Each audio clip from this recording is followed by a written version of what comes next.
Harus sih, karena ya apa ya, kadang-kadang itu bisa jadi konsumtif aja gitu. Kalau misalkan di kita sendiri malah menganggap itu sebuah hal yang beban, nah itu yang akan nanti ya nggak sejalan gitu. Tapi kalau kita anggap itu adalah sebuah hal yang ya udahlah lumrah namanya di kehidupan seperti itu.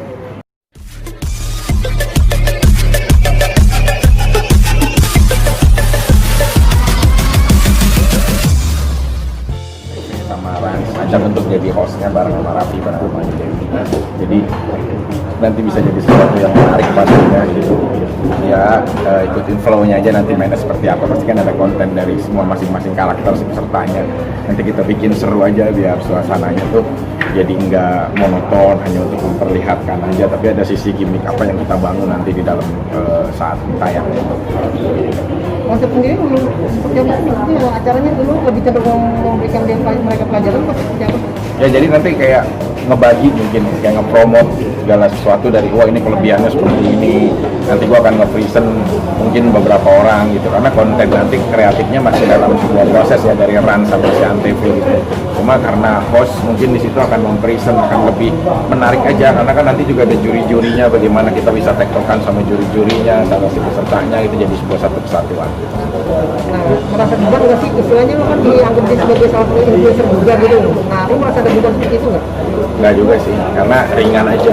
Kalau misalkan program ini bisa jadi fasilitas untuk orang-orang mencapai mimpinya, ini kan juga sebuah hal yang positif gitu loh. Jadi tinggal yang kita ada di situ bagaimana membuat orang menoleh untuk bisa menyita waktunya untuk melihat program ini, karena di dalam program ini bukan hanya tentang kita mendapat tontonan, tapi juga menyalurkan menjadi fasilitas bakat buat orang-orang banyak. Siapa tahu di antara itu ada bagian dia keluarganya, ada bagian dia temennya, sahabatnya, dan lain-lain.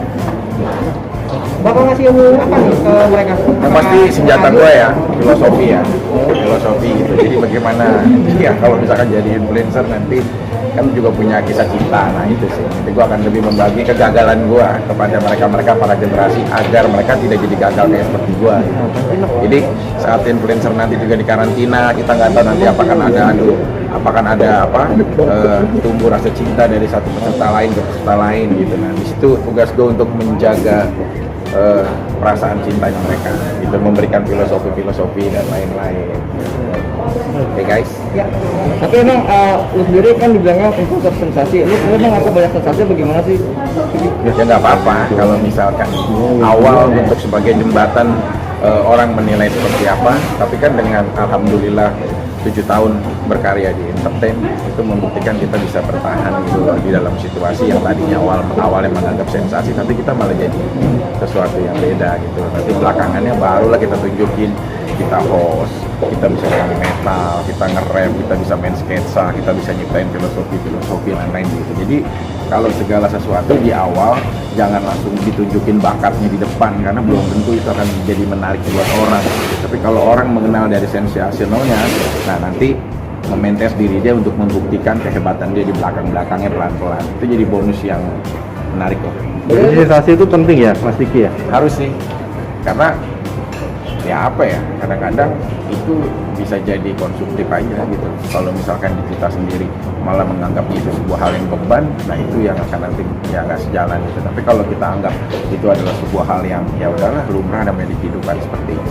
Pernah kehabisan ide nggak untuk menciptakan apa ya, sensasi itu? Selama kalian masih bergerak di bidang kreatif, di bidang broadcast ataupun di bidang entertain, berarti hal seperti ini harus jadi hal yang paling melekat terus, jadi satu kesatuan. Oke. Update sedikit nih, si kali ini kabar gimana hari ini? Ini lagi baru mau ke rumah sakit, hari ini sakit. Tapi udah ini belum, maksudnya kemarin kan sempat dengan nah sekarang gimana?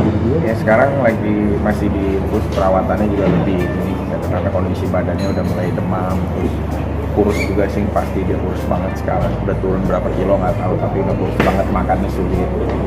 Ya mudah-mudahan aja lah sekarang bisa jadi lebih baik lagi. Nah ntar habis maghrib aku mau nengokin, insya Allah mudah-mudahan. Tapi kadang belum stabil. belum masih sakit. Sakit apa Mas Vicky? Ya sejauh ini sih ada beberapa hasil lab yang awal disebutkan tifoid ataupun gejala tipes. Cuma aku berharap tidak ada COVID ataupun penyakit lainnya gitu. Cuma ngeliat kondisi dia drop yang biasanya semangat, dia tiba-tiba dia tiduran aja, lemes, berdiri nggak bisa, jalan ke toilet aja dia capek gitu. Nah kayak gitu. Mudah-mudahan sih nggak ada hal-hal yang lebih mengkhawatirkan lagi gitu. Karena kan 2 minggu ke depan insya Allah kita mau gelar lamaran juga gitu, dari 2 keluarga apa. Berarti hasil swabnya udah keluar Mas Vicky?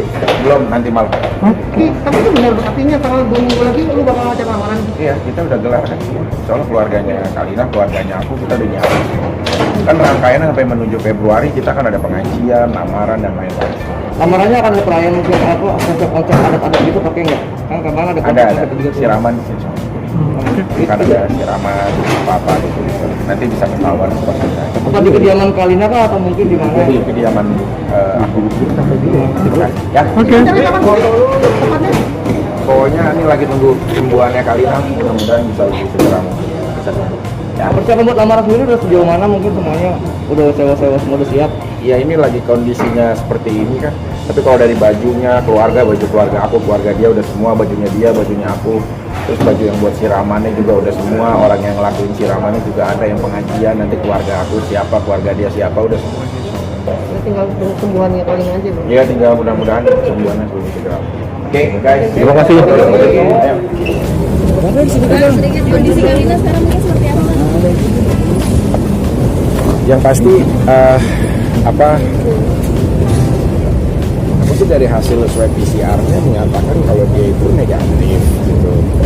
Cuma memang rujukan dari penanganan dan lain-lain dari ruangannya dipindahin, yang harusnya di ruang yang awal room berapa gitu loh, terus dipindahin ke gray area. Gray area itu antara mungkin pasien COVID atau tidak gitu loh, jadi masih di gray area. Tapi dari hasil CT scan-nya kata dokter, menurut Kalina teleponan sama aku, kayaknya ada mengarah kepada gejala COVID gitu. Tapi kemarin di swab lagi PCR ternyata nggak COVID gitu. Cuma ya aku nggak tahu, lihat yang penting kesehatannya Kalina aja lah, mau apapun itu yang penting dia lebih sehat, dia lebih bugar, saat ini masih dirawat. Cuma ada gejala Awalnya tipes, kita cek memang tifoid gitu loh, ada hasil cek darahnya, ada lab gitu. Kan itu sebenarnya dari semenjak di Bali dia udah mulai agak kurang enak. Apa faktor kelelahan? Ya mungkin, aku juga nggak tahu kan, tapi semenjak di Bali dia di kamar aja sih gitu. Tapi sampai sini ada keluhan soal pernafasan nggak? Kalau cerita-cerita gitu. Enggak sih malah. Atau mati rasa gitu bang? Enggak, malah dia bisa nyium gitu, aroma apa gitu. Terus dia makan juga ini. Makan kemarin aku lihat update-nya udah makan kayak ada rawon gitu sih. Karena aku belum tahu nih, hari ini aku mau bener-bener mastiin sebenarnya kondisinya seperti apa dan dia bagaimana gitu. Jadi gejalanya nggak terlalu ini ya Bang? Iya, gejalanya nggak bisa kita prediksi. Ini sih ada hasilnya. Aku dapat dari Kalina malah gitu loh, hasilnya memang negatif gitu loh. Boleh Bang? Maju. Jadi boleh Bang? Boleh sebelah sini Bang? Bacain aja, bacain aja. Sarani ya, dia di zaman aku rumah sakit di Bintaro, pokoknya rujukannya nih ada yang pusat statusnya dia negatif, itu tidak menunjukkan dia COVID, negatif itu. Cuma ya tapi medis menyarankan bahwa ini ada di lingkup gray area gitu. Nggak bisa jauh dong. Iya, makanya dia bilang kamu jangan ketemu aku dulu. Jadi dia di rumah atau di rumah sakit sekarang? Rumah sakit. Tapi kondisinya dia yang seperti itu, daunnya sekarang seperti apa? Ya aku bilang apapun kondisi kamu, ya mau COVID ataupun kamu lagi sakit tipes atau apapun, yang pasti itu cara Allah untuk menguji kita semuanya, menguji kesehatan kamu. Dia banyak berdoa, kalau dia kan masalah khawatir jadwal aku bilang kalau lamaran kita dia masih bisa kita sesuaikan lah waktunya, yang penting kesehatannya dia. Berarti kemungkinan anak itu Kalau masih belum sehat ya kita rencananya kan kita mau di tanggal 20-an, jadi kan ini mau mendekati, tapi belum tahu sih hasilnya gimana. Nanti berarti nggak bisa ketemu langsung David ya? Belum bisa, tapi aku mau coba komunikasi ya. Bang Vicky, Bang Vicky atau untuk menghindari gitu Bang Vicky. Udah aku udah. Makasih Bang Vicky. Ceknya Kalina kapan itu Mas Diki? Kemarin.